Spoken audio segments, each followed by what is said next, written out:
AITA for refusing to let my sister move back into my house after she destroyed my engagement. I, 32F, have always been the responsible one in my family.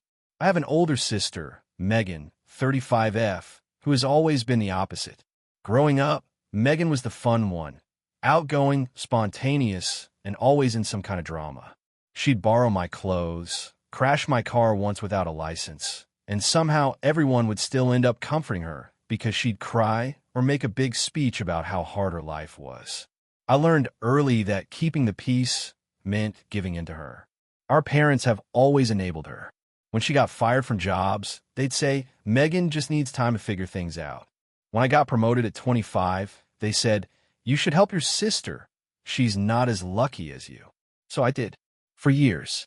Fast forward, I bought my first house 3 years ago after saving for almost a decade. It was a small but cozy 2-bedroom place, and I loved it. Around that time, Megan's latest relationship ended badly, and she showed up at my door crying with 2 duffel bags. She said she just needed a place to stay for a month or 2. Against my better judgment, I said yes. That month or 2 turned into almost a year. At first, it was fine. I genuinely wanted to help her get back on her feet. But she barely looked for work, spent her days watching TV, and treated my place like a hotel. She never contributed to bills, never cleaned, and would invite friends over without asking. When I confronted her, she'd say, "You're so uptight. Relax, you can afford it." I finally had enough and told her she needed to find a new place. She cried again, told me I was abandoning her, but eventually left to live with a friend. It took months to repair our relationship after that, but we stayed in touch. Around that same time, I met my fiancé, Daniel, 34M. He's kind, patient, and very grounded, exactly the kind of person I used to think only existed in other people's lives. We dated for 2 years, and he proposed last winter. It was perfect, quiet, thoughtful, and everything I'd ever wanted. I called my parents and Megan right away to tell them. Megan's reaction was strange. She didn't sound happy. She just said, "Wow, that's fast," and changed the subject. Later that week, she called to warn me that Daniel might not be as great as I thought because no one's that perfect. I brushed it off, thinking maybe she was jealous. A few weeks later, Daniel started acting distant. When I asked what was wrong, he said something like, "I just didn't know you had such a wild past." That threw me off completely. My wild past was being an honors student who once went to a few college parties. He wouldn't tell me more, just said he needed time to think. 2 days later, I got a message from one of Daniel's friends saying I should talk to Megan. My stomach dropped. It turns out Megan had messaged Daniel on Facebook, pretending to be concerned. She told him that I had cheated on past boyfriends, used men for money, and even implied that I had once been fired for stealing from a job. All lies. She also sent him a few old photos from my college days, me drinking with friends, and claimed I'd been spiraling back then. When I confronted her, she didn't even deny it. She said she was just protecting him from getting hurt because she didn't think I was ready to settle down. Ich kam daher. She rolled her eyes and said, "If you believe me that easily, maybe you should thank me for showing you who he really is." Daniel was furious when he realized she lied. He apologized 1,000 times, and I forgave him, but it nearly ended us. It took months of therapy and rebuilding trust. My parents, when I told them, said Megan didn't mean harm, and I should understand she's insecure. That was the last straw for me. I went low contact with all of them for a while. Our wedding was supposed to be last summer, but because of the chaos, we postponed it.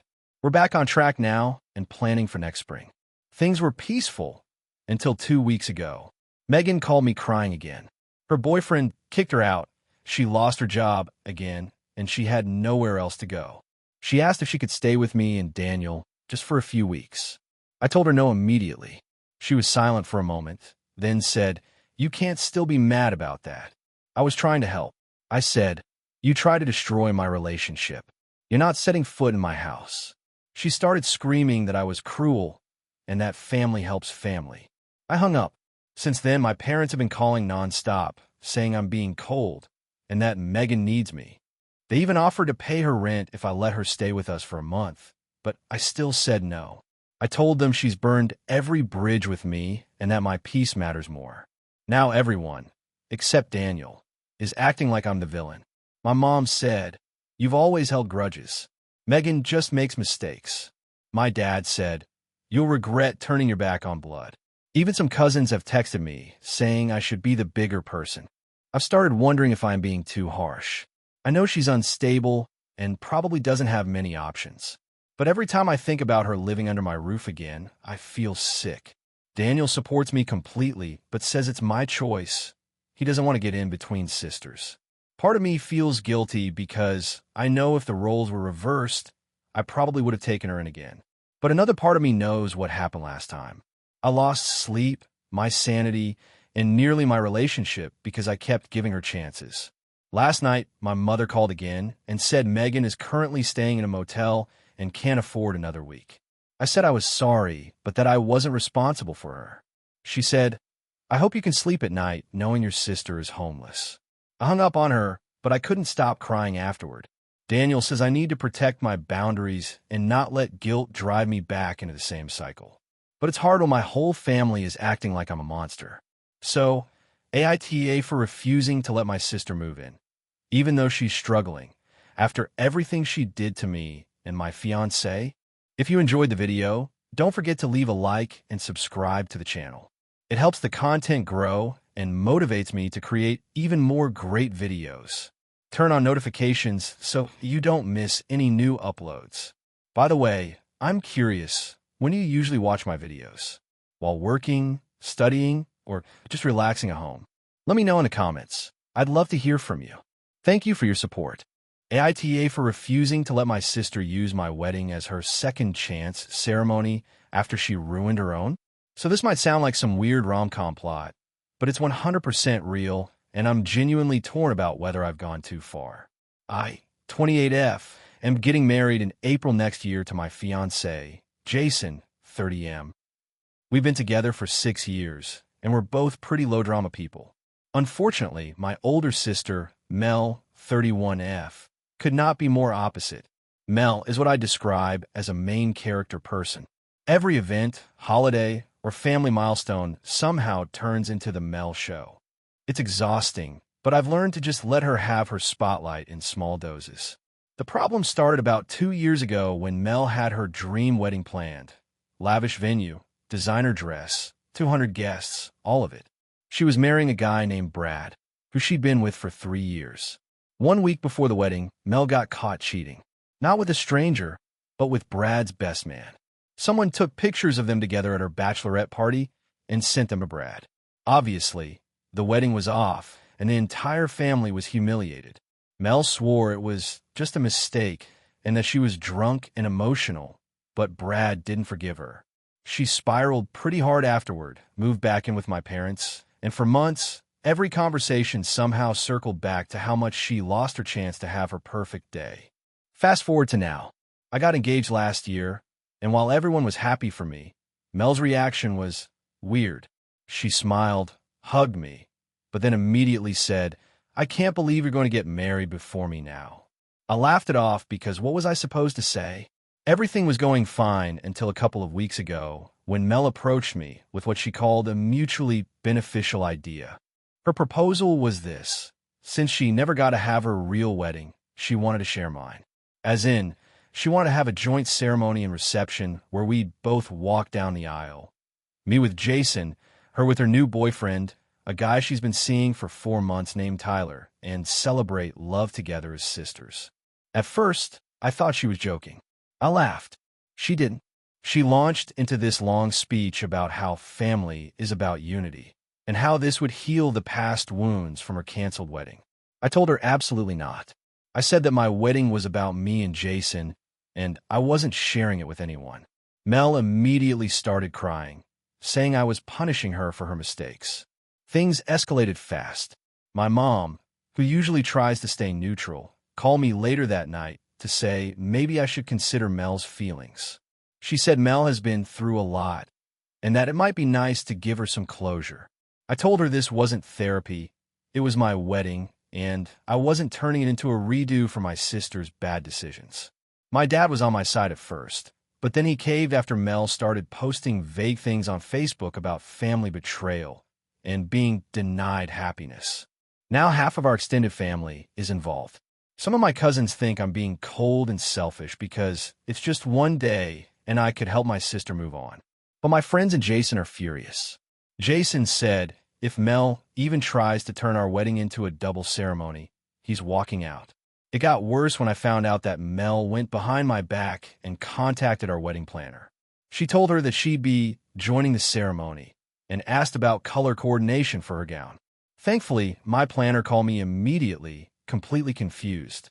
I told her under no circumstances should Mel be given any information or access to the event. I also told the venue to only discuss things with me or Jason directly. When I confronted Mel, she screamed at me, saying I was cruel and heartless for humiliating her. She said I should know how it feels to have your big day taken away, which, ironically, I don't because she's still planning to attend mine. She told me she wouldn't come to the wedding at all if I didn't make space for her love story. I said that was fine. She could stay home. My mom is devastated, saying I've driven a wedge between sisters that might never heal.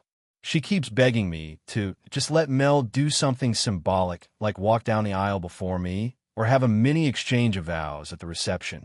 I said absolutely not. Jason and I have already paid for everything, and we're not turning our wedding into a circus. I thought that was the end of it, but now Mel has apparently told everyone she's planning to surprise us at the reception with a special announcement. One of her friends warned me about it, because she's been talking about how no one can stop love and how she's not going to let anyone silence her happiness. So now I'm genuinely stressed she might hijack our wedding somehow. Jason wants to have security, and I'm actually considering it. My family thinks I'm going too far by treating my own sister like a threat. But honestly, I don't trust her not to pull some stunt. I tried talking to my parents again, but my mom said maybe she just needs this moment. Be the bigger person. I told her I've been the bigger person my whole life when it comes to Mel, and this time I'm drawing a line. Now my parents say they might not come if Mel doesn't, because it wouldn't feel right. Jason says that's their loss, but I'm heartbroken thinking about my wedding without them there. Still, I can't imagine giving in to Mel's demands. So here I am, feeling like I've somehow become the villain for wanting my own wedding to be about, my actual marriage. I keep second-guessing myself because I don't want to permanently damage my family relationships. But at the same time, I can't shake the anger that somehow I'm the one being blamed for her choices. AITA for refusing to share my wedding with my sister and for potentially banning her from attending if she tries to make it about herself. AITA for kicking my brother and his fiancée out of my wedding after she wore a white dress as a joke. I, 29F, got married 2 months ago to my husband, Leo, 31M.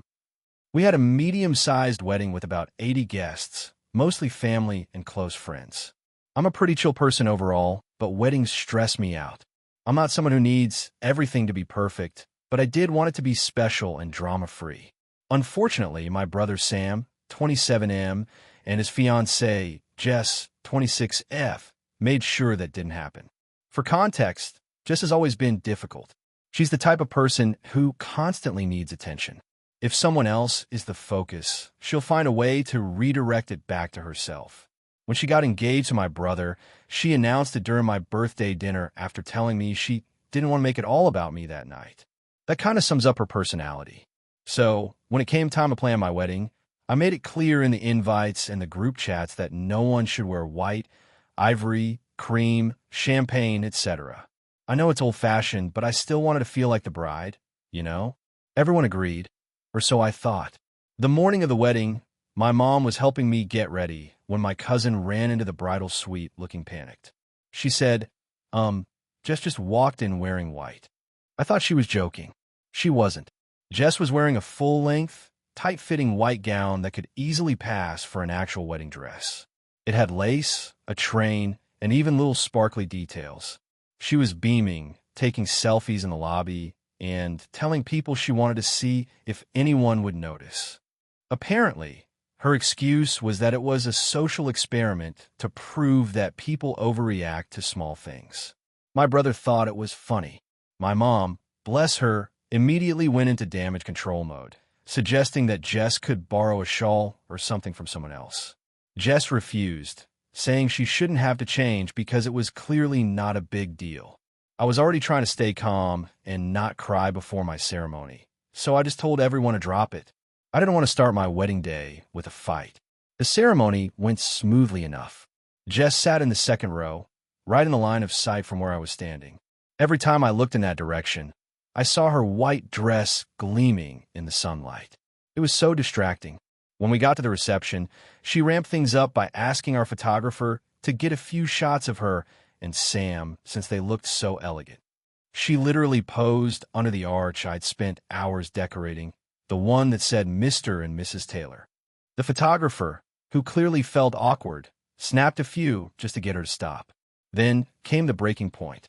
During dinner, one of my husband's cousins made a speech about how happy she was for us. Jess shouted, "Next time it'll be me," and stood up, clinking her glass to make everyone look at her. People laughed nervously, but I saw a few eye rolls. Then she grabbed Sam's hand and said loudly, "Maybe we should just do ours now? Everyone's already here." She was clearly joking, but it was incredibly inappropriate. Even Sam looked uncomfortable at that point. After that, she went around asking people which dress they liked better, hers or mine. She was genuinely doing a poll. My bridesmaid overheard her telling someone, I look more like a bride than she does. She should have gone for something more fitted. That's when I lost it.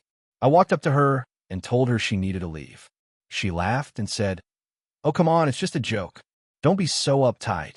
I said, "It stopped being funny hours ago. You're not welcome here anymore." Sam tried to defend her, saying I was ruining the mood, but Leo backed me up. My dad told them to go, and eventually they left, though not quietly. Jess called me a jealous brat on her way out. The rest of the night was actually amazing after that. People danced, laughed, and the atmosphere lightened instantly once they were gone. I didn't realize how tense everyone had been until they left.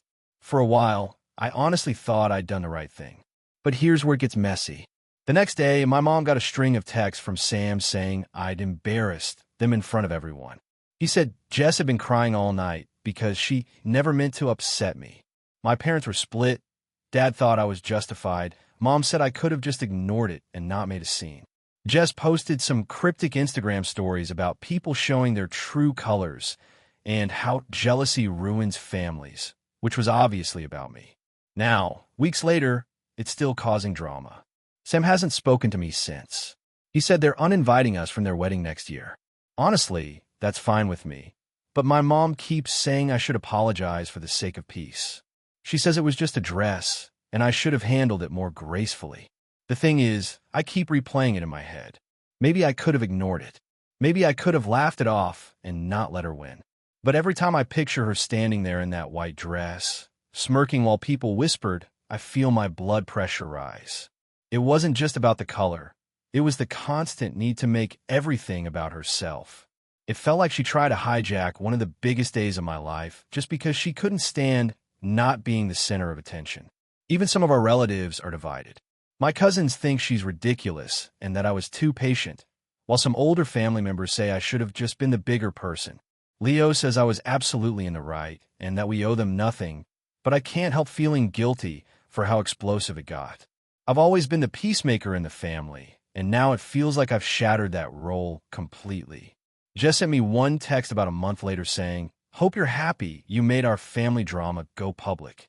I didn't reply. A few of her friends apparently think I bullied her out of my wedding, and someone even commented on one of her photos saying, "You look more like the bride anyway." It's wild how some people think she's the victim in all this. So now I'm wondering if I went too far. Should I have just ignored it for the sake of avoiding a scene? Did I overreact by kicking them out instead of just letting it slide? I don't know if I can ever forgive her for what she did, but I also don't want to be the person who destroyed her relationship with my brother. AITA for kicking my brother and his fiancée out of my wedding after she wore a white dress as a joke. AITA for kicking my sister and her kids out after she kept treating my home like a free Airbnb. So for some context, I, 33F, bought my first house last year after saving for nearly a decade. It's not a mansion, but it's a cozy 3-bedroom place in a quiet neighborhood. I work my ass off for it. Long hours, no vacations, and saying no to a lot of fun stuff while my friends are traveling or upgrading their cars. This house means a lot to me. It's mine. My sister, Tara, 36F, has 2 kids, 8 and 10, and has been divorced for about 3 years. She rents an apartment, but it's small and her rent recently went up. She's always been the kind of person who assumes the world will somehow sort itself out for her. She's charming, sociable, and people often let her get away with stuff. I'm the opposite, quiet, organized, and not great at saying no. In early spring, Tara called me, nearly in tears, saying her apartment building had a plumbing disaster and her unit was flooded. She asked if she could stay with me just for a week or 2 while repairs were made. I didn't even hesitate. I told her, of course, bring the kids, we'll make it work. I cleared out my guest room and set up an air mattress in the office for her kids.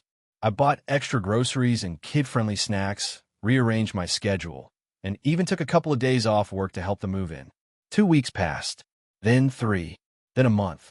Every time I asked about her apartment, she said the repairs were taking longer than expected. Then she admitted that her landlord wasn't fixing it anymore and was trying to terminate her lease. Apparently, she hadn't been paying rent during the repairs and had gotten into a legal fight about it. So now she was looking for a new place. But in the meantime, she was treating my house like her personal resort. She didn't clean up after her kids. Dishes piled up in the sink. I'd find juice stains on the couch, muddy shoes in the hallway, toys everywhere, and laundry just dumped on my washer. She didn't offer to pay for groceries or utilities. When I gently hinted about bills going up, she said, "You don't have to worry about money. You don't have kids." That stung. I let it slide for another month, but I was getting exhausted. My quiet sanctuary had turned into chaos. I couldn't even work from home because her kids would barge into my office asking for snacks or to use my printer for school projects. I sat her down one evening and told her we needed to talk about boundaries and a timeline. She looked offended and said, "I thought family helps family. You have a house with extra rooms, and we just need a little more time." I told her I understood, but she needed to start contributing or finding another place because this wasn't sustainable. She said I was being selfish. I said I was being responsible. It turned into a full-blown argument where she accused me of acting superior because I owned a home. After that, she gave me the silent treatment for days. Her kids avoided me, and I felt like a stranger in my own home. By mid-July, it had been almost 4 months. I gave her a firm deadline, the end of August. I even helped her research affordable rentals and offered to help with moving costs. She agreed, sort of, but when September rolled around, she was still there, claiming every apartment she looked at didn't feel right or was too far from the kids' school. One night, I came home to find 6 of her friends in my kitchen drinking wine. Apparently, Tara had decided to host a summer catch-up night without telling me. My counters were covered in empty glasses. The kids were playing loud music upstairs, and my living room looked like a tornado had hit it. I lost it. I told everyone the party was over, and Tara pulled me aside, saying I was embarrassing her. That was my breaking point. The next morning, I told her she had 1 week to move out. She rolled her eyes and said, "You're not serious." I told her I was, and if she didn't, I'd change the locks. She moved out 3 weeks later, after dragging it out as much as possible. She ended up staying with a friend for a while and found a new apartment eventually. But now my entire family is angry at me. My mom says I should have been more understanding, that Tara just needed support. My dad says I made things awkward because now the holidays will be tense. Tara told everyone that I kicked her and her kids out onto the street, which is not true. They had somewhere else to go. I thought once they left, I'd feel relief, and I did it first. But now I feel guilty. The kids didn't do anything wrong, and I miss them sometimes. I know Tara was struggling financially, and part of me wonders if I should have just been more patient. But then I think about all the times I found half-eaten food on my bed, crayons on the walls, and my bills doubling because she ran the laundry every day. I think about how she called me lucky for having a house, but never acknowledged how hard I worked for it. A few weeks ago, Tara sent me a text saying she forgives me for overreacting. She said maybe someday I'll understand what it's like to have real responsibilities. I didn't respond. My mom keeps telling me to apologize, to keep the peace, but I feel like I've already been the only one trying to keep it. My best friend says Tara took advantage of me and that I shouldn't feel bad. But I can't shake the guilt completely. Every time I look at the guest room, I think about my nieces watching movies there and laughing. And then I remember how I couldn't even walk through my own living room without stepping on a Lego. So here I am, months later, wondering if I went too far. Did I overreact by setting a deadline and enforcing it? Should I have just kept helping until she was on her feet? Or was I right to finally draw the line when she clearly had no intention of leaving? AITA for kicking my sister and her kids out after months of freeloading? AITA for refusing to take down a family rule sign at my house even though it made my sister-in-law cry and leave Thanksgiving early? I, 34F, live with my husband Jake, 36M, and our 2 kids, ages 7 and 5. I'm the kind of person who loves decorating. Not in a cluttered, every wall must have a quote way, but I like a cozy home with meaning behind things. A few years ago, I made a wooden family rules sign for our living room. It's big, about 3 feet wide, and lists things like be kind, clean up after yourself, say sorry when you hurt someone, and no drama at the dinner table. It's meant to be lighthearted and has become a bit of an inside joke with our kids. If they start bickering, I'll jokingly point to rule number 3, use nice words. It's part of our family vibe. The issue started last Thanksgiving, which we hosted for the first time. Jake's family is complicated. His older brother Tom, 39M, is married to Kelsey, 35F, and they have 1 daughter, 8-year-old Ava. Kelsey is very sensitive about parenting and family dynamics. She's one of those people who will post long Facebook statuses about breaking cycles and not tolerating toxicity, which is fine. Everyone deals with family stuff differently, but she tends to project that onto everyone else. When they arrived, everything seemed fine at first. I was busy in the kitchen, the kids were playing, and Jake was making drinks. About an hour in, Kelsey pulled me aside and said she needed to talk about something that was bothering her. Apparently, the family rule sign made her uncomfortable. She said it felt passive-aggressive and judgmental, especially since it was in such a central spot where guests couldn't avoid seeing it. I was honestly stunned. I asked her what she meant, and she said, it's like you're setting moral standards for everyone who walks in. Like you're telling people how to behave in your home. I tried to laugh it off and said, well, technically, that's kind of the point of house rules. But she wasn't amused. She said it reminded her of controlling environments she grew up in and that she felt unwelcome and judged. I told her that wasn't my intention at all. It was just something fun we did as a family. I said if it made her uncomfortable, she didn't have to look at it. She said, that's hard when it's literally in front of the dining table. At that point, Jake came over because he could see we were getting tense. He asked what was wrong, and Kelsey repeated everything. He said, Kels, it's just a sign. It's not about you. But she started tearing up and said she felt like we were dismissing her feelings. Tom tried to calm her down, but she got defensive and said, of course you don't get it. You were raised in the same kind of household. That escalated things fast because Tom and Jake had a rough childhood with emotionally neglectful parents, and it's still a sore topic.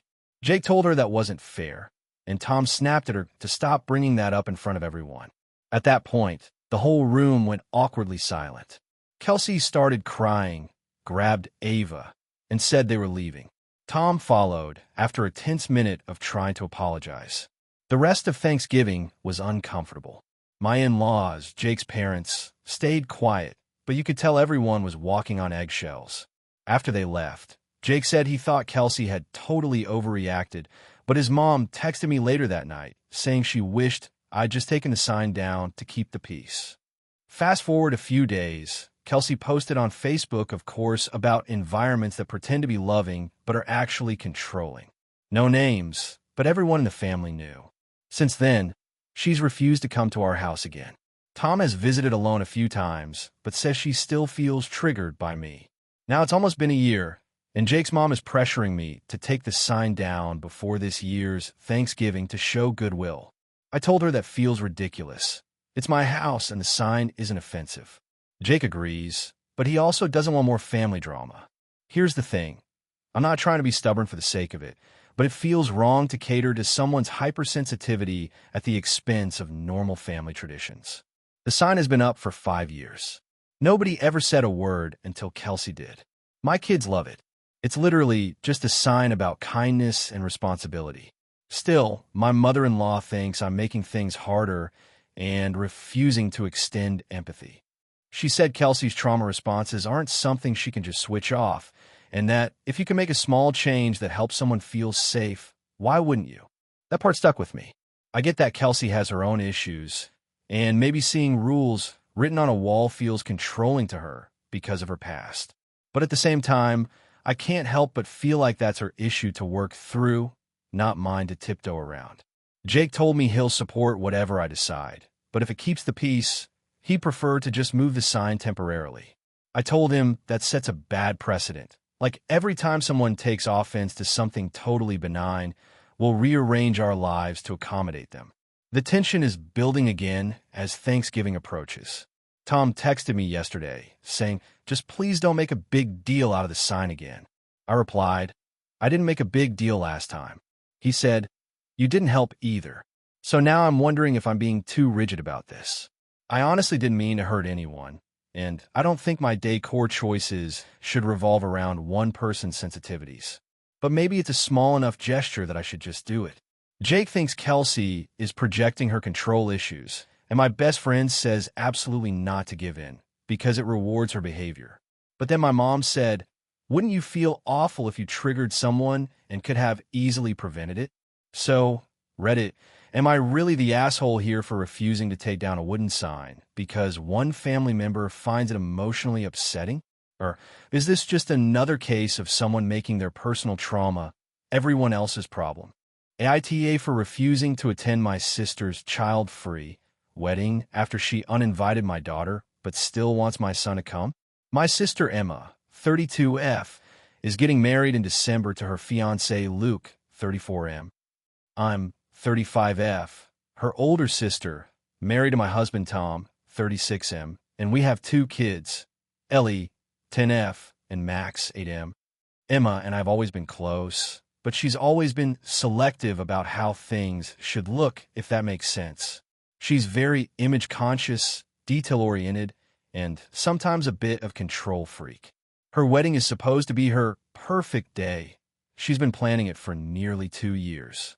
A few months ago, she announced the wedding would be child-free. No problem.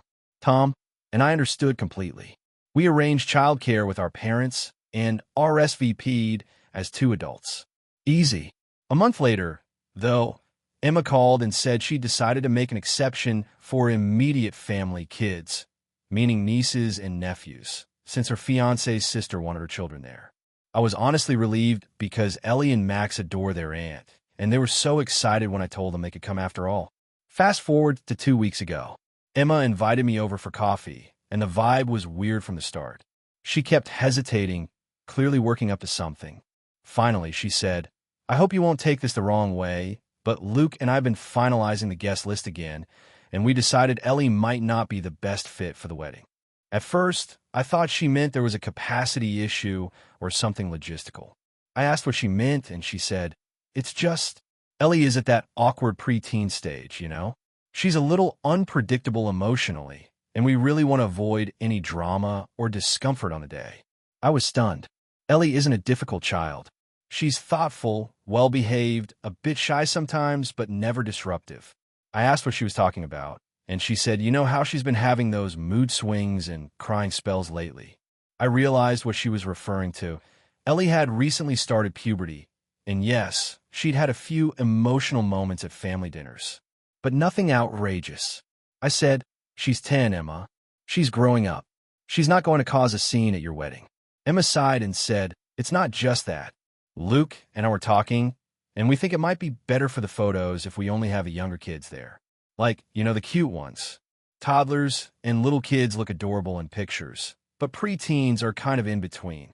I just stared at her. I couldn't believe she said that out loud. She then added, "Of course, Max can still come. He's such a sweet boy, and he'll look adorable in the little suspenders I'm getting for the nephews." I was furious.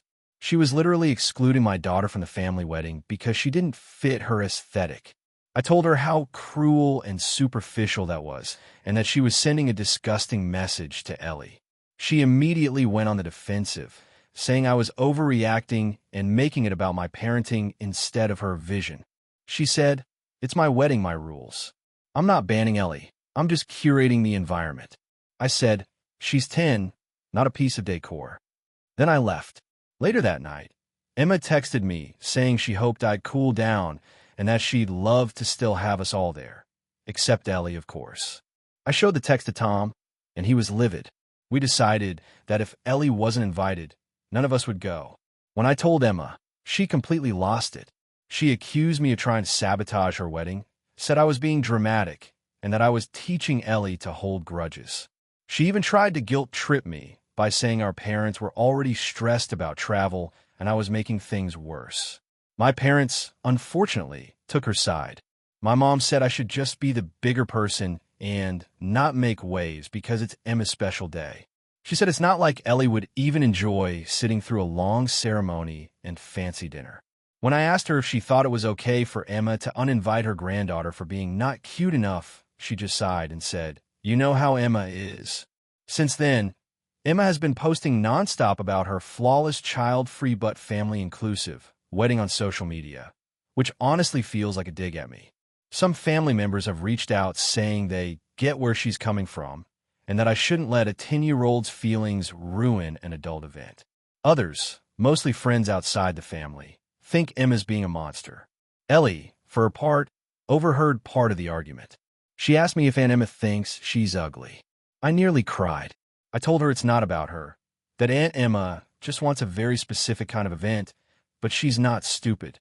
She's been quiet ever since. Now Emma's maid of honor, our cousin, called me last night saying Emma is heartbroken that I'm boycotting her wedding and that everyone's talking about the family drama. Apparently Emma told people I'm making her wedding about my daughter's feelings instead of her happiness. Tom says we're standing our ground, that it's about respecting our child. But part of me feels guilty because I don't want to cause a permanent rift in the family. Emma and I were really close growing up, and I know how much this wedding means to her. Still, I can't shake how disgusted I feel that she'd treat Ellie that way. So, am I the asshole for refusing to go to my sister's wedding because she uninvited my daughter for being not photogenic enough? A few things I'll add for context. Emma has always been obsessed with appearances. When we were teenagers, she wouldn't let me post pictures of us together unless she approved them first. She's the type who face-tunes every photo. At family gatherings, she makes everyone coordinate colors for the aesthetic. She's even hired a wedding content creator to document the day for Instagram. Also, Luke doesn't seem to care much about this issue, at least not outwardly. He's quiet and agreeable, but he did make a comment once about how older kids can look awkward in formal photos. So it's clearly something they've discussed together. Part of me wonders if I could just go and leave Ellie home, but every time I picture her face when she realizes she's not wanted, I can't do it. I'd rather skip the whole thing than make her feel excluded like that. My parents keep saying families should stick together, but it feels like they only mean that when it's convenient for Emma. I don't want to be the reason everyone's tense, but I also don't want my daughter to grow up thinking she's less worthy of being included because she's not cute enough for someone's photos. So Reddit, AITA for refusing to attend my sister's wedding unless both my children are included. AITA for refusing to let my sister's kids stay at my house after she lost hers, even though I technically have the space. So, my sister, 34F, and I, 36F, have never had the easiest relationship. She's always been more of the fun and spontaneous one, while I've always been more structured. Growing up, that dynamic wasn't a big deal, but as adults, it's caused a lot of friction. She tends to make impulsive choices, and I end up being the one expected to help clean up the mess. I live with my husband, 37M, in a 4-bedroom house. We don't have kids by choice, but we both work full-time and enjoy a quiet, organized life. My sister, on the other hand, has 3 kids, 12M, 9F, and 6M. Their father is not really in the picture. He pays the bare minimum in child support and lives several states away. My sister has always struggled financially, but she's also not the most responsible person. She changes jobs constantly, has moved 5 times in the past 6 years, and spends money on things like family vacations or the latest gadgets while still borrowing money from our parents and me. About 3 months ago, she called me in tears because her landlord decided to sell the house she was renting. She said she had 30 days to move and no place to go. My parents live in a small condo. My dad's health isn't great, and she asked if she and the kids could stay with me just for a few weeks while she figured things out. I hesitated, but my husband immediately looked uncomfortable. We'd hosted her for weekends before, and those visits always left the house trashed. The kids are loud, she doesn't supervise them well, and she never helps clean up. Still, I felt bad for her and said I'd think about it. When I brought it up to my husband, he said he didn't want to do it. He reminded me of the last time they stayed for 3 nights and how her oldest broke one of our picture frames, her middle kid colored on the wall, and my sister never even apologized. He also pointed out that a few weeks with her always turns into months. He wasn't wrong. She had once temporarily stayed with our parents for nearly a year. So I called her back and said that while I couldn't have her stay here long term, I'd help her find a solution. I offered to cover a few nights in a hotel and help her apply for emergency housing programs. She immediately got defensive and accused me of looking down on her. She said, "You've got 4 bedrooms and just 2 people. How can you not help your own sister and your nieces and nephews?" I told her that space wasn't the issue. It was about boundaries and not wanting to live in chaos. She didn't like that answer. She told our parents that I was refusing to help family, which made them guilt-trip me for days. My mom called and said, "Your sister's trying her best, and those kids need stability." I said I understood that, but I also had the right to keep my home peaceful. My dad actually agreed with me, which caused more drama, because then my sister accused him of taking sides. Eventually, she ended up staying with a friend for a couple of weeks, but then the friend asked her to leave. She called me again, more desperate this time, saying that if she couldn't stay with me, she might have to go to a shelter. I again offered to pay for temporary accommodation or help her with rental deposits if she found a small place. She told me she shouldn't have to beg and that families should just open their doors. I stood firm, and she ended up moving into a motel paid for by a local charity. Since then, she's been cold and distant. She didn't come to our mom's birthday dinner last month, and when I texted to check in, she replied, "We're surviving, thanks to the kindness of strangers since family turned their backs." It's been eating at me. I keep thinking about her kids. They didn't ask for this, and I do have a space. But at the same time, I know what would happen. She wouldn't just stay a few weeks. It would be months, maybe longer, and I'd become responsible for feeding them, cleaning up after them, and managing her stress. I'd resent her. My husband would be miserable, and it would probably destroy our relationship. Then last weekend, I went to my parents for dinner, and my mom brought it up again. She said my sister and the kids have been staying in a 1-room motel for nearly 2 months now, and that it's not fair for the kids to live like that when I have a guest room sitting empty. I said, "Mom, it's not my job to fix her life." She sighed and said, "Sometimes family is supposed to inconvenience each other." Now my husband's getting frustrated because this has become a family feud.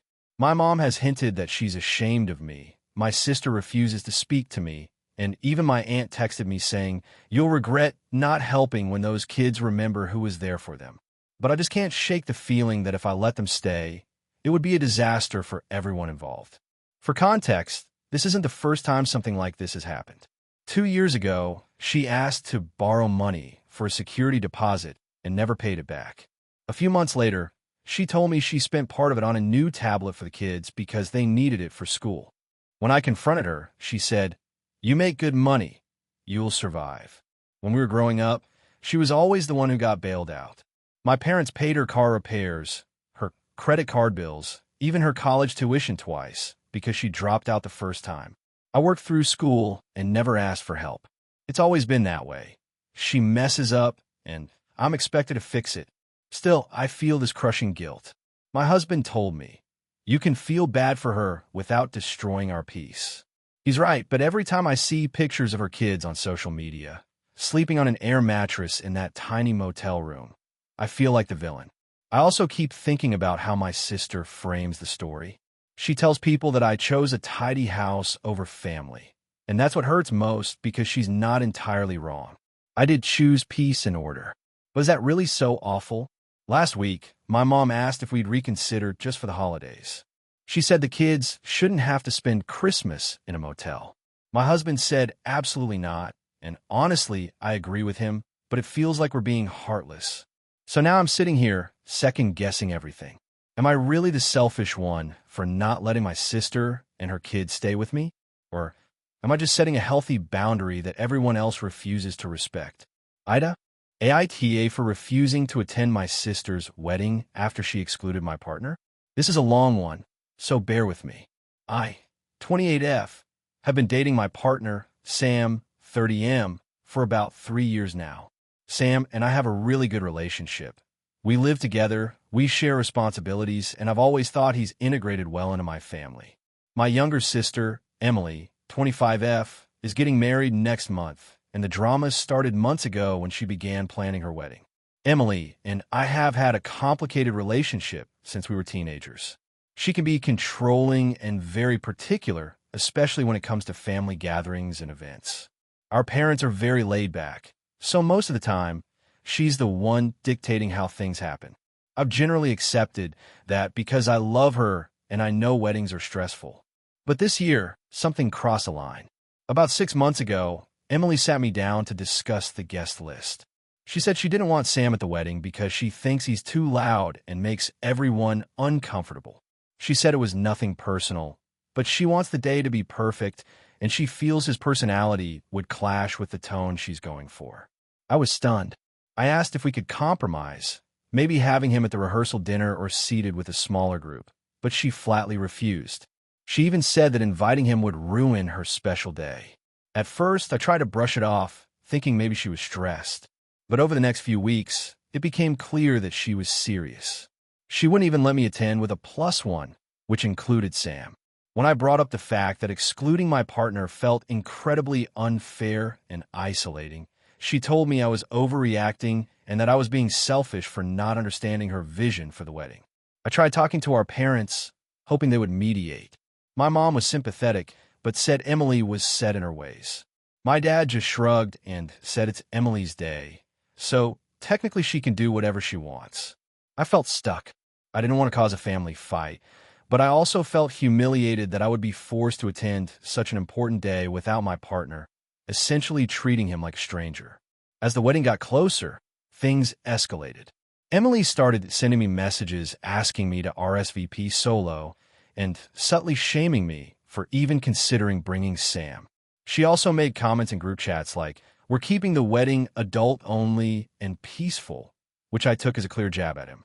At this point, I realized this wasn't about stress or planning. This was about control and exclusion.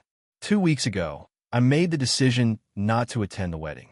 I wrote Emily a long message explaining that I love her and I want to support her, but I can't celebrate such an important milestone in my life without my partner by my side. I emphasized that this wasn't about punishing her or ruining her day, but about standing up for my relationship and my boundaries. The response was immediate and furious. Emily told me I was selfish, dramatic, and petty, and that she couldn't believe I would throw away family over one day.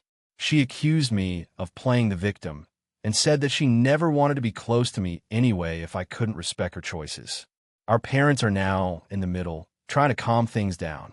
My mom says I should just go and grin and bear it, and my dad says he's disappointed in me for not attending what he calls a once-in-a-lifetime event.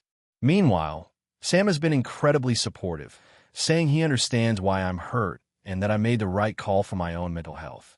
Some friends say I should go to avoid long-term family tension, but I honestly don't know how I could enjoy the day knowing I'm being forced to ignore my partner and pretend everything is fine. Here's the kicker. Emily has started posting passive-aggressive updates about the wedding online, tagging me, and clearly trying to guilt me into attending. My other sister, who is married, thinks I'm justified, but our extended family is taking Emily's side, saying I'm overreacting and that weddings aren't about partners. They're about family. I feel like I'm in a no-win situation. I love my sister, but the more I think about attending without Sam, the more resentful I feel. I also feel like if I go, it sets a precedent that she can continue to manipulate family events however she wants, and I'm not willing to accept that. On the other hand, I'm worried I'll be labeled the bad sibling forever and lose contact with family members who are siding with her. So, Reddit, AITA for refusing to attend my sister's wedding because she won't allow my partner? I feel like I'm standing up for myself, but everyone around me is making me doubt if I'm being unreasonable. Hey friends, if you enjoy this content, don't forget to like the video and share your thoughts in the comments. We really want to know what you like and what can be improved. What do you think of the video? Are there any topics you'd like to see in future videos? Your feedback really helps us get better. Thanks for being with us. AITA for refusing to babysit my sister's kid anymore after she called me lazy for wanting payment. So, I, 28F, have a younger sister, Jenna, 31F, who has a 5-year-old son, Noah. Jenna and I have always had a pretty close relationship growing up, though she's always had a bit of a my way or the highway personality. I've learned to live with it. I pick my battles.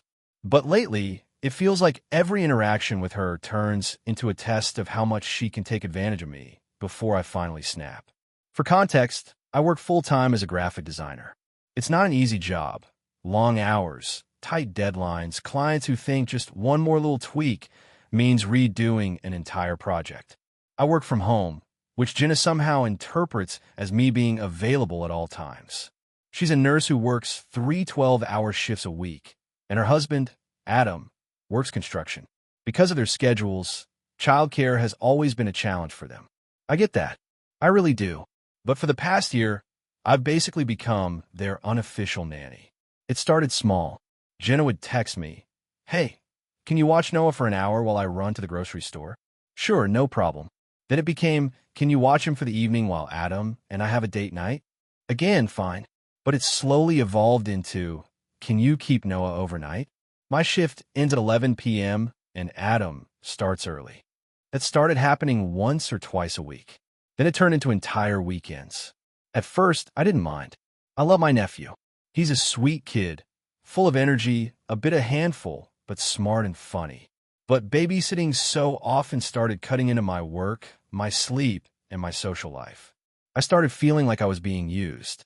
Jenna never offered to pay me, or even to cover meals or gas if I drove Noah somewhere. She'd just drop him off with a "You're a lifesaver, love you," and disappear. A few weeks ago, I finally decided to set a boundary. I told Jenna that I couldn't keep watching Noah so frequently without some kind of arrangement. I didn't demand money, but I said if she needed regular childcare, she should either pay me something or find another solution. She laughed. Like actually laughed. She said, "You're seriously asking me to pay you to watch your nephew? You don't even have kids. You don't know how hard it is." That stung. I told her it wasn't about not wanting to help. It was about balance. She said, "You work from home. You're literally sitting around all day. It's not like you're doing anything that important." That one made my blood boil. I told her that my job is still a job and that watching a kid for hours while trying to work isn't sustainable. She called me selfish and lazy, said I only care about myself, and that family helps family. Then she stormed off, leaving Noah with me for just an hour. That hour turned into 5. I was furious. When she came back, I told her flat out that I wouldn't be babysitting anymore unless she respected my time.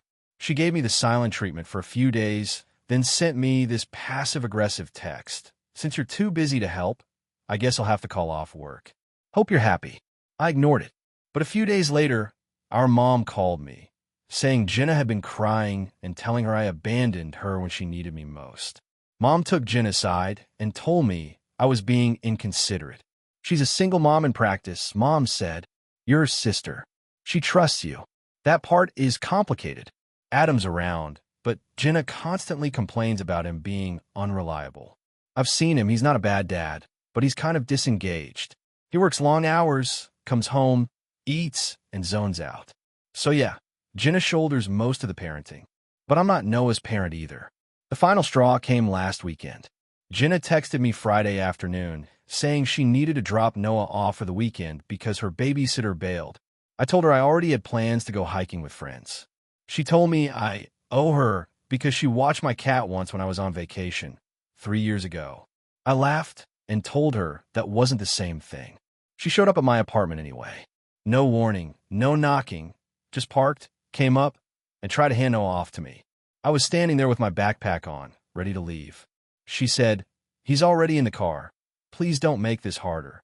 I told her no, that I wasn't available, and that she needed to figure something else out. She started crying right there in the hallway, saying I didn't care about family anymore. Neighbors peeked out of their doors. It was embarrassing.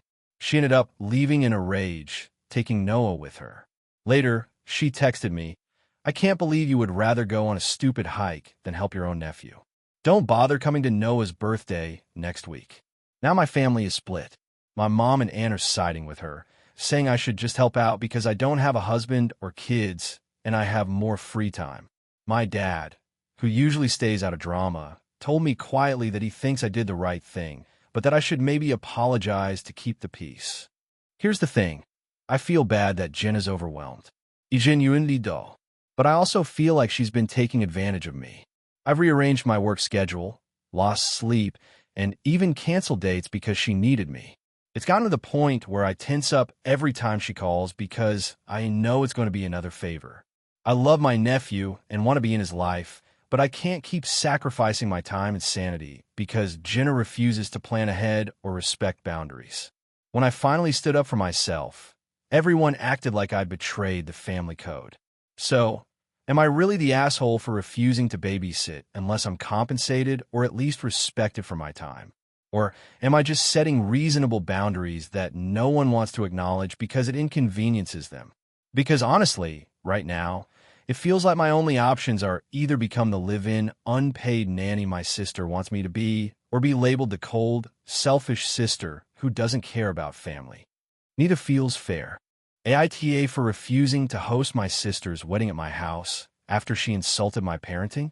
I, 34F, have always tried to maintain a close relationship with my younger sister, Jenna, 30F. Our personalities are very different. She's outgoing and dramatic. I'm more introverted and organized, but I've always been supportive of her big life moments like promotions, trips, and engagements. That said, the last year has really tested my patience with her. Jenna recently got engaged to Mark, a really nice guy, and immediately started talking about her dream wedding. From the beginning, I could tell she had a very specific vision. A huge, over-the-top celebration with dozens of vendors, intricate themes, and a guest list that seemed to include everyone she's ever met. I honestly didn't mind helping where I could, but she started dropping hints that she wanted to use my house for the ceremony and reception. I have a 3-bedroom house in a quiet neighborhood. I love my space, but it's far from big enough for a full wedding. My living room is cozy, my yard is small, and honestly, I don't really like hosting massive parties. I told her politely that it wouldn't work, explaining the space limitations and my need to keep my house for myself and my family. Jenna seemed disappointed, but didn't push at that time. Things escalated a few weeks later.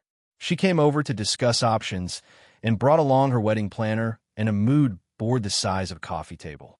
Within 10 minutes of arriving, she started critiquing my house. She said my furniture was too old-fashioned for the Instagram aesthetic she wanted, my garden was tragically small, and my kitchen would never work for catering. I tried to remain calm and suggested alternatives like renting a small hall or a boutique venue nearby, but she kept insisting that the house would look perfect if we just staged it differently. Then came the comment that broke me. She casually said, "Honestly, if you weren't so obsessed with your kids and your neat little life, maybe this could actually be fun. It's like you're hoarding your house for your family instead of sharing it with people who matter." My jaw dropped.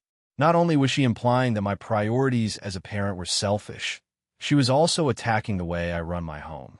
I asked her to leave, and she stomped out saying I was being dramatic and couldn't appreciate a little family bonding. I thought that was the end of it, but then she started going around our mutual friends and family complaining that I was refusing to support her big day, painting me as ungrateful and controlling. My parents called me asking why I was being so difficult when it was just a wedding.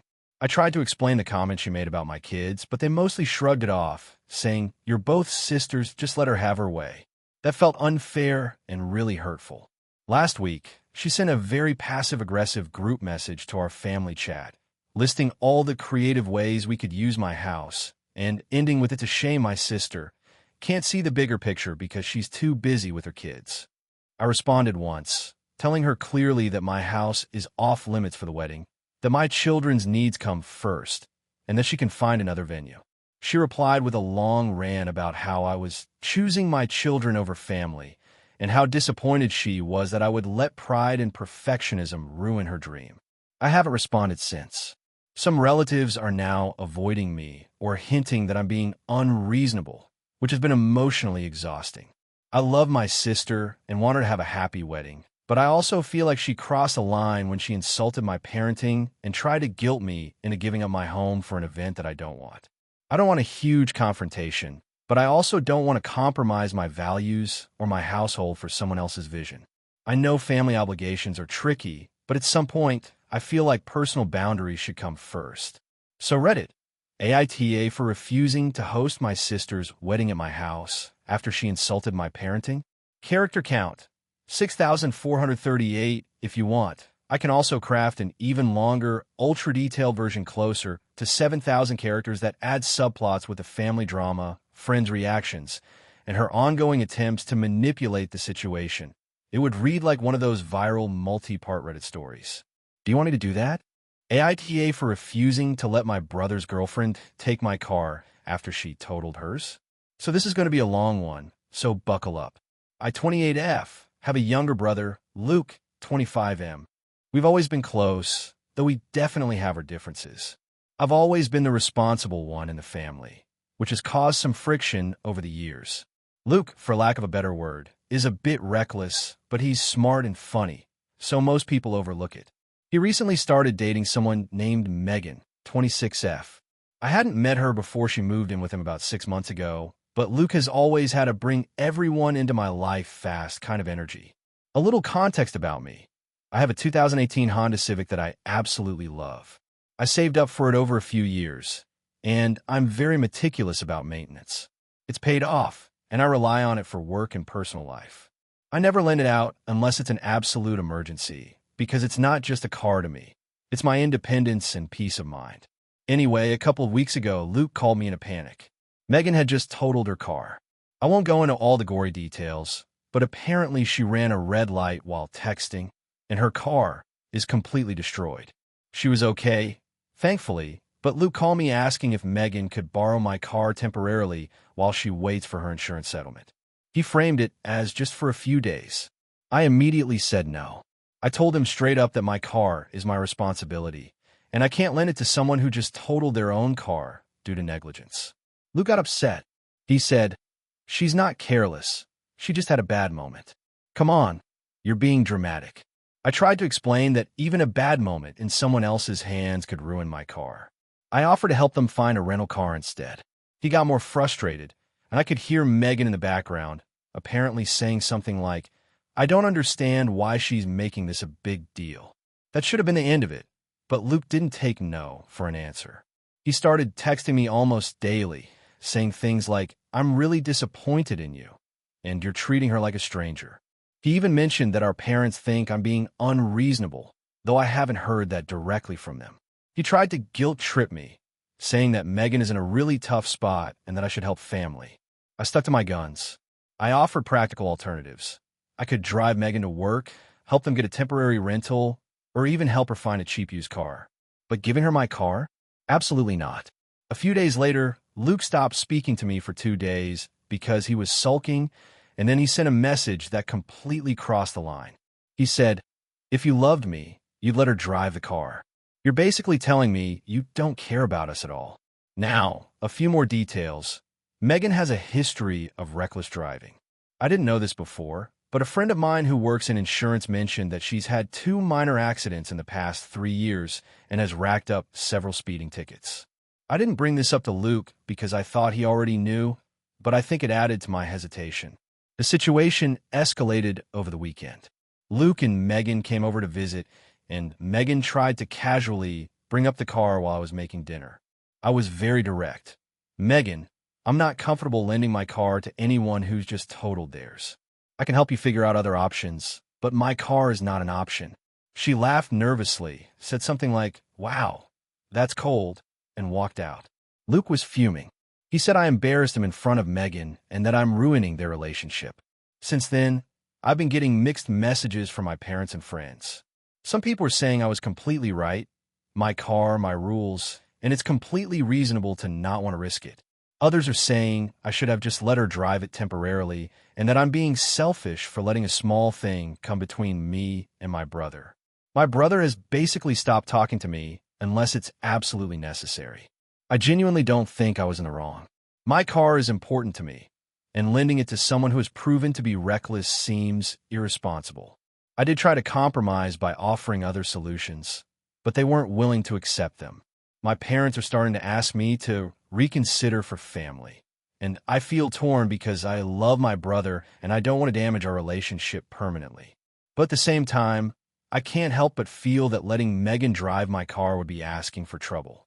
So, Reddit, AITA here for refusing to let my brother's girlfriend drive my car after she totaled hers, even though he's upset and claiming I'm being selfish. This story is 6,950 characters, which fits within your requested range. If you want, I can also craft a few alternative storylines with similar length and structure that are likely to become viral in the same style as popular Reddit posts. Do you want me to do that? AITA for refusing to let my stepdaughter move back in with us after she called me a placeholder parent and trashed my house while I was in hospital. So I, 46F, married my husband Mark, 50M, 10 years ago.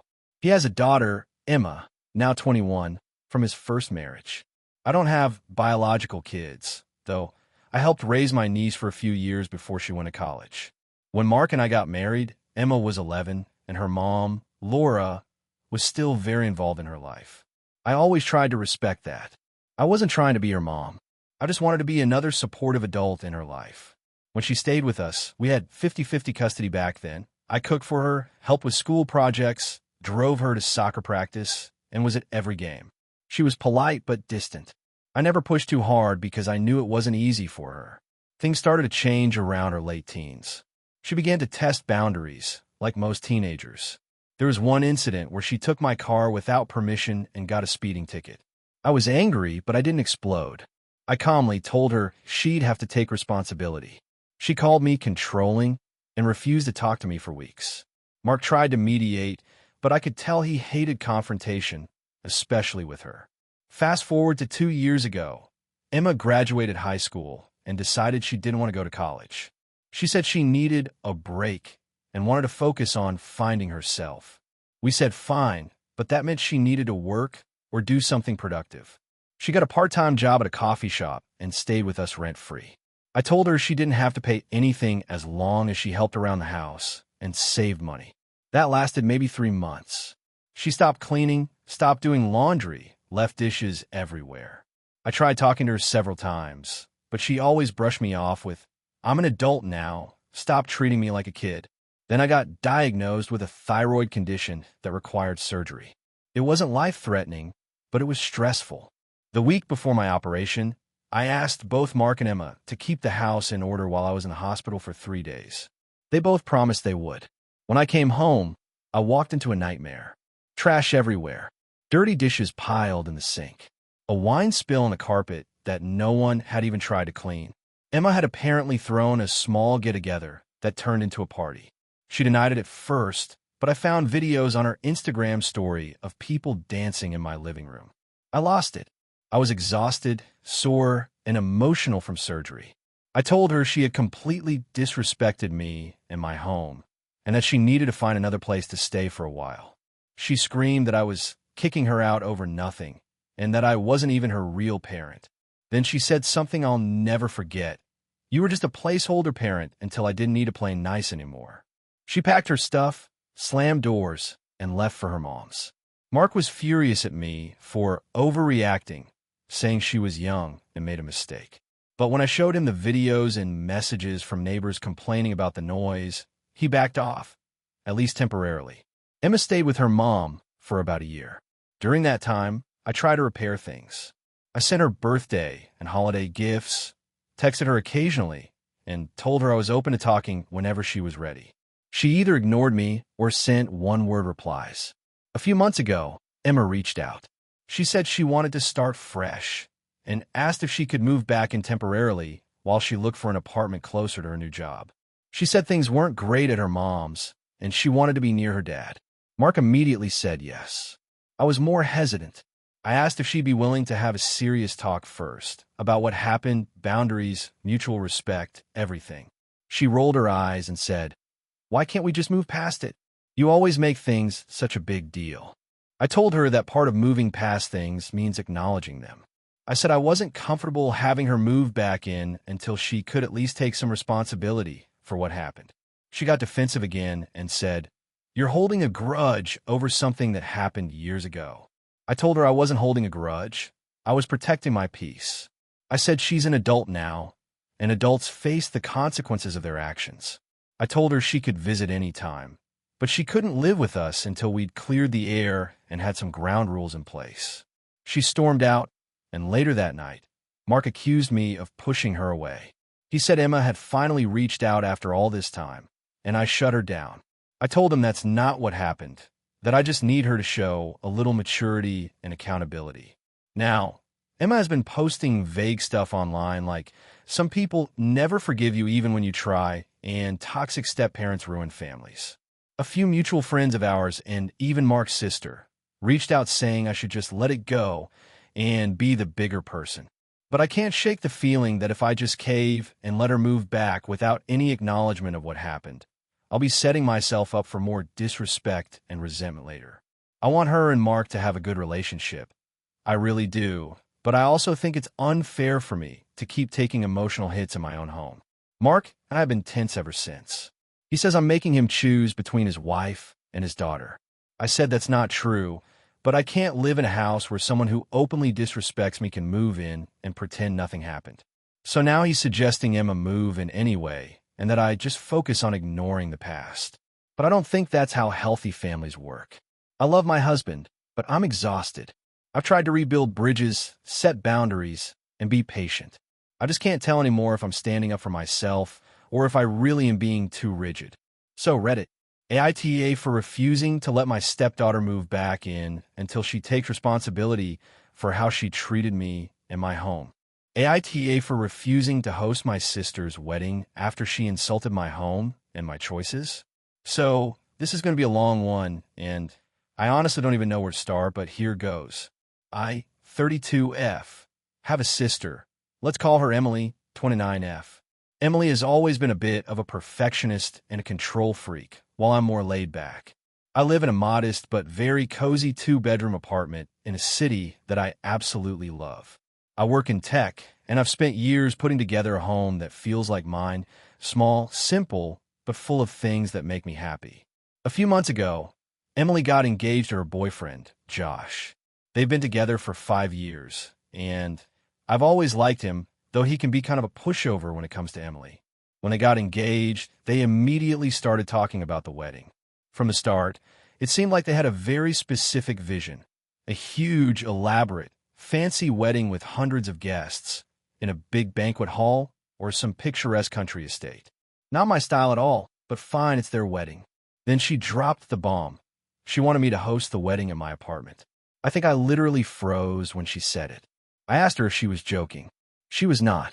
She explained that she had a vision of an intimate wedding, very personal, very close family vibes, and she just loved my apartment for its warmth and charm. I tried to politely explain that my apartment is very small. My living room barely fits a couch and a small dining table, and I have a tiny kitchen. There's literally no room for more than maybe 10 people comfortably. She insisted that we could make it work and that she would handle everything. Fast forward a week, she came over with a wedding planner and started taking measurements and talking about layouts. She immediately began criticizing my furniture, my decorations, even my choice of wall color. "This is so dark and cramped. We need to open up space, maybe remove that couch. The rug doesn't match the theme. And your kitchen counters? No way for a buffet table." I told her I was uncomfortable moving furniture around or changing the way I live just for her wedding. She sighed, rolled her eyes, and said, "I thought you want to do this for me. You know, sisterly support." Things escalated from there. She started asking for favors that felt absurd. Renting extra chairs and tables to fit 50 people, having catering trucks parked outside, bringing in a portable dance floor in my living room, even suggesting she might borrow my bed for some wedding-related photos because it matches the aesthetic perfectly. I told her no every time, gently at first, then more firmly.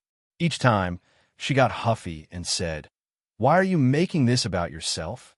This is my special day. I can't believe you're being so selfish." The breaking point came last week. She came over with Josh and the planner again and started critiquing my apartment again. She said my home was not suitable for a wedding and that it felt cheap and cluttered. She pointed at my bookshelves and said, "You really need to get rid of all this stuff if you want to look nice for photos." Then she laughed, saying, I guess I could still make it work, but honestly, you'd probably feel embarrassed when guests see this place." I felt completely blindsided. I've spent years making my apartment a place I love, and to have my sister openly ridicule it and demand that I bend over backwards to accommodate her unrealistic wedding plans felt like a betrayal.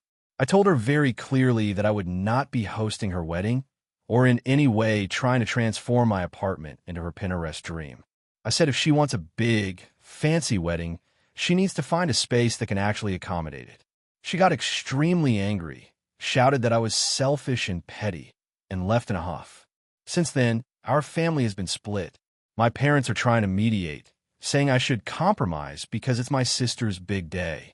I told them I have compromised plenty by helping with other wedding preparations, like addressing invitations, giving advice, and even helping with DIY decorations. But physically transforming my home into something I'm uncomfortable with is a step too far. Emily has started messaging me nonstop, accusing me of ruining her dreams and telling me that I'm never supportive. She's even saying that I'm going to regret this forever, that our relationship will never be the same because I put furniture before family. Josh hasn't said much, but he looks really uncomfortable whenever this comes up. I do feel bad in a way. No one wants to be the villain at a wedding, but I also feel like my boundaries are being completely ignored. My apartment is my sanctuary, and the idea of having to host dozens of people, move furniture, deal with catering trucks, and potentially have my space trashed is overwhelming. I don't want to be the reason my sister is unhappy, but I also don't want to sacrifice my home and comfort for an event that is entirely her vision. So, Reddit, AITA here for refusing to host my sister's wedding after she insulted my home and demanded I bend over backward to fit her dream? Character count, 6, 320 if you want. I can write an even longer, more dramatic version hitting closer to 7,000 characters with extra tension between family members and added personal reflection. It would feel even more like the viral Reddit stories. Do you want me to do that? AITA for refusing to let my sister and her kids move in after she lost her house, even though I have plenty of space. So I, 34F, bought my first home last year. It's not a mansion or anything, but it's a 4-bedroom, 2-bathroom house with a decent yard, a finished basement, and a spare room I use as an office. I've worked insanely hard to get here. I grew up in a family where money was always tight. My parents had 4 kids, and my older sister, Mara, 38F, was always the golden child. She was smart, popular, and got a full ride to college. Meanwhile, I worked part-time through high school to help cover bills and shared a room with my 2 younger brothers until I moved out. After college, Mara got married to Ryan, and they had 3 kids, 10M, 8F, 5M. For years, she loved to subtly brag about how well she and Ryan were doing. New cars, annual vacations, expensive birthday parties for the kids. Every time I visited, she'd say things like, "You should really think about buying instead of renting, or you just have to manage your money better." I never said anything back, but it always stung. Fast forward to this year. Ryan made some bad investments. They fell behind on mortgage payments, and they ended up losing their house. I do feel bad for them.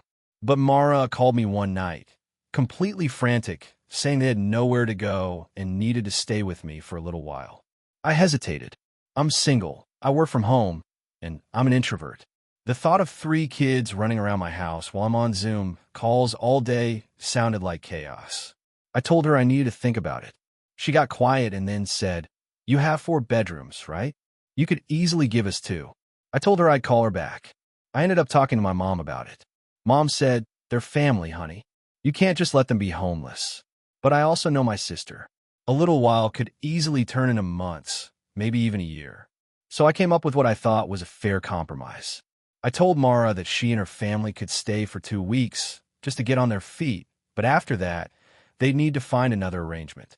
I also said they'd have to contribute a bit toward utilities and groceries while they were here. Mara completely flipped out. She said, "I can't believe you're making me pay when I'm desperate," and then added that 2 weeks was cruel and unrealistic. She told me I was selfish and that I clearly didn't understand what it meant to be family. She hung up on me. A few days later, my parents called.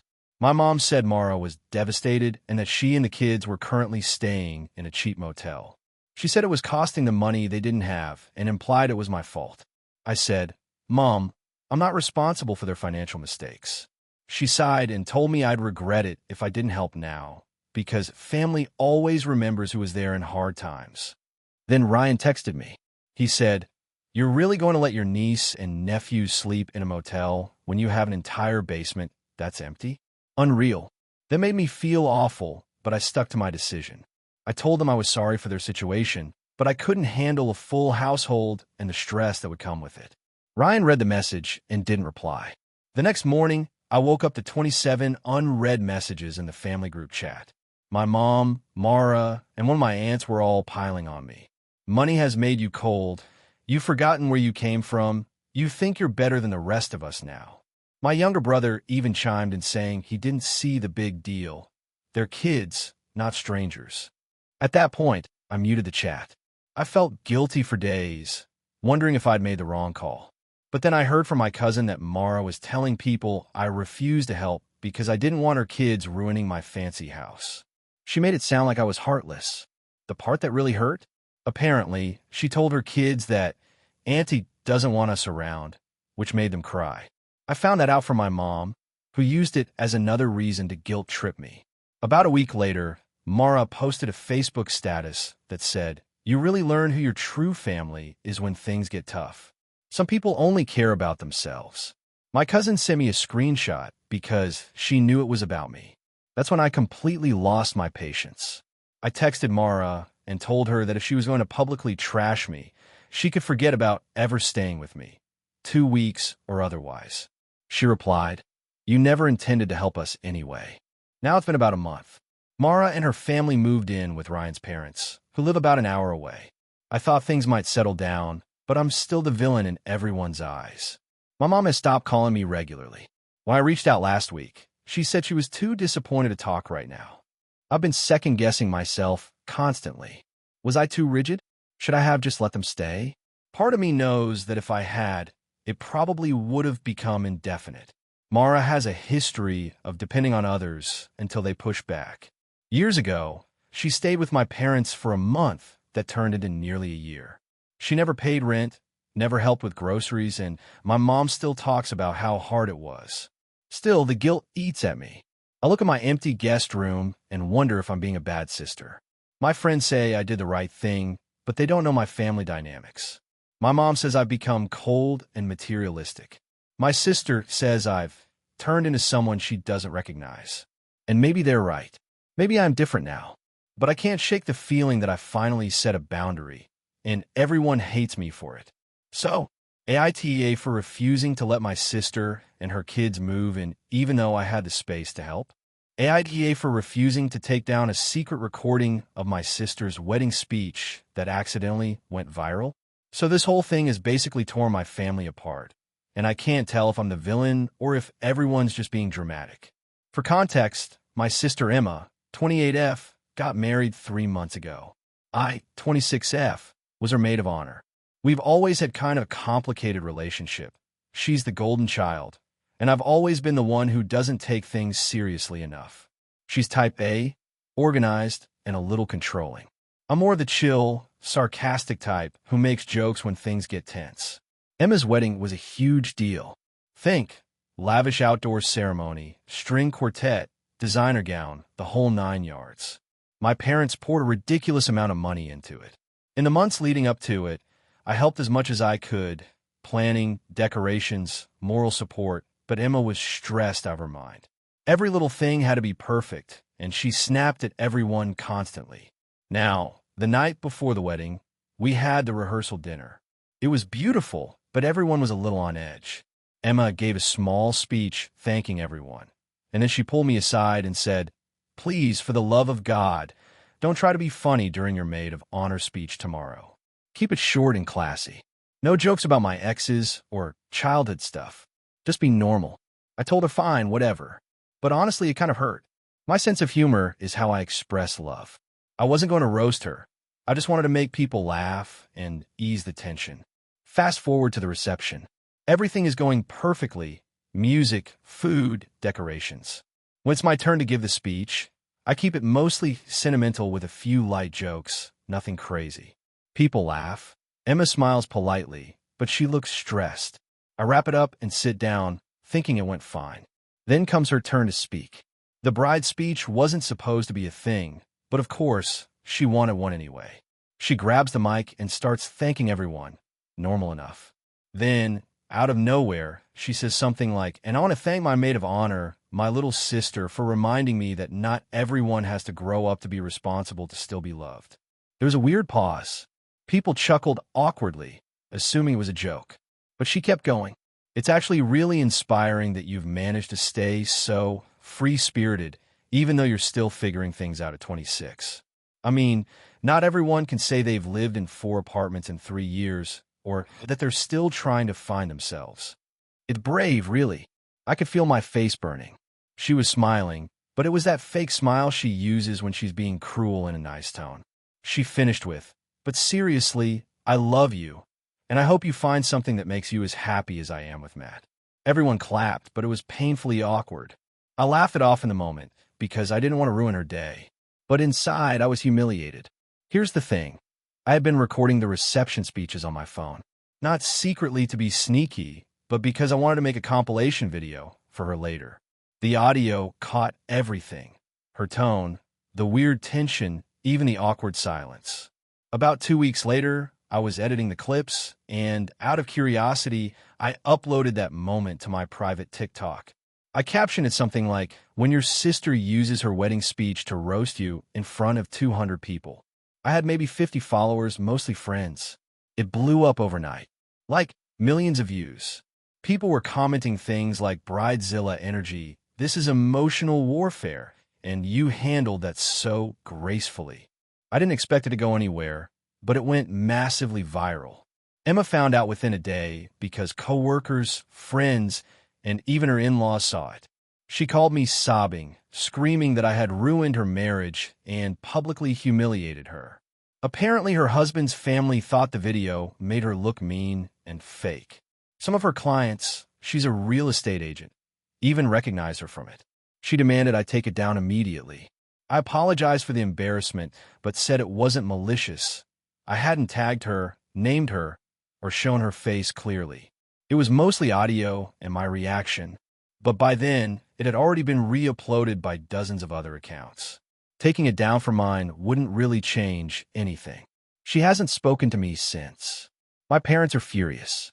They think I did it on purpose to get revenge for her speech. My mom said I've destroyed Emma's reputation.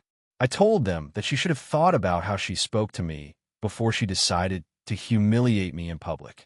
The worst part? I didn't even mean for it to be public drama. I just thought people would relate to having a sibling who's passive-aggressive. But it spiraled. Now the wedding video, people won't release the footage because Emma doesn't want me in it. My parents disinvited me from Thanksgiving. My brother texted me, saying he thought it was hilarious, but also kind of savage. I've gone back and forth on whether to delete it, but honestly, what's the point? It's already everywhere. Plus, part of me feels like it's justice. For years, she's talked down to me, belittled my choices, and made me feel like the family disappointment. For once, people saw what I've been dealing with. But then I think about how devastated she sounded on the phone, and I feel like absolute trash. She didn't deserve to have her big day overshadowed forever by one cruel moment. And I can admit, I could have just kept it private or sent it to a few friends. My dad keeps saying, "You threw gasoline on a spark," and he's probably right. But I can't undo it. It's out there, it's viral, and even if I delete my copy, it won't vanish. Now, months later, Emma and I still haven't spoken. She blocked me on everything. My mom only sends me passive-aggressive texts about when I'm ready to apologize. Meanwhile, random strangers still message me to say how strong I was for not crying in that moment. I don't feel strong. I feel guilty and exhausted. So, AITA for refusing to take down the viral video of my sister's wedding speech, even though it's ruined our relationship, and she says it's destroyed her reputation. AITA for refusing to let my sister move in with me after she got kicked out of our parents' house. Even though I have a spare room, I, 30F, bought my own house last year after saving for nearly a decade. It's a small 2-bedroom place in a quiet neighborhood. Nothing fancy, but it's mine. I live alone with my dog, Milo, and I've been really proud of finally having my own space after years of renting and living with roommates. My younger sister, Ava, 23F, has always had a bit of a chaotic streak. She's brilliant in some ways, creative, charming, and funny, but she's also been kind of irresponsible since we were kids. She's dropped out of college twice, changed jobs constantly, and tends to live in crisis mode.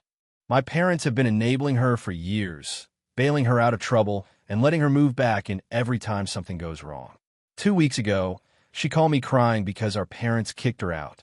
Apparently, she'd been staying with them temporarily for almost a year, but never contributed to rent or chores and would regularly come home late, drunk, and loud. The final straw was when she brought a bunch of friends over at 1 a.m. for what my mom described as a mini house party. My dad lost it and told her she had to move out immediately. Ava showed up at my house that same night with 3 garbage bags of clothes and a duffel bag, expecting to stay with me. I was caught off guard. I hadn't agreed to anything, but she stood on my porch crying and begging to come in. I let her stay that night, thinking we'd talk about it the next morning.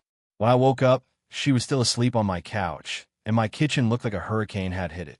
There were dishes everywhere, food wrappers on the counter, and my dog's food bowl had been used as a cereal bowl. I asked her to clean up when she got up, and she just laughed and said, "Chill, I'll get it later." That was kind of the tone for the next few days. She didn't offer to help with anything. She'd stay up until 2 or 3 a.m. watching TV in the living room, leave her stuff all over the place, and constantly invite friends over just for a bit. One night, I came home from work to find 3 strangers drinking on my couch. When I asked her what was going on, she said, "You said I could stay here, not that I couldn't have a social life." That's when I told her we needed to talk about boundaries if she was going to stay. I said I was willing to let her stay temporarily, like a month tops, but she needed to follow a few rules. No guests unless I approved, no smoking or drinking in the house, clean up after herself, and contribute a little for groceries and utilities. I thought that was fair. Ava immediately got defensive. She said I was being uptight and acting like mom.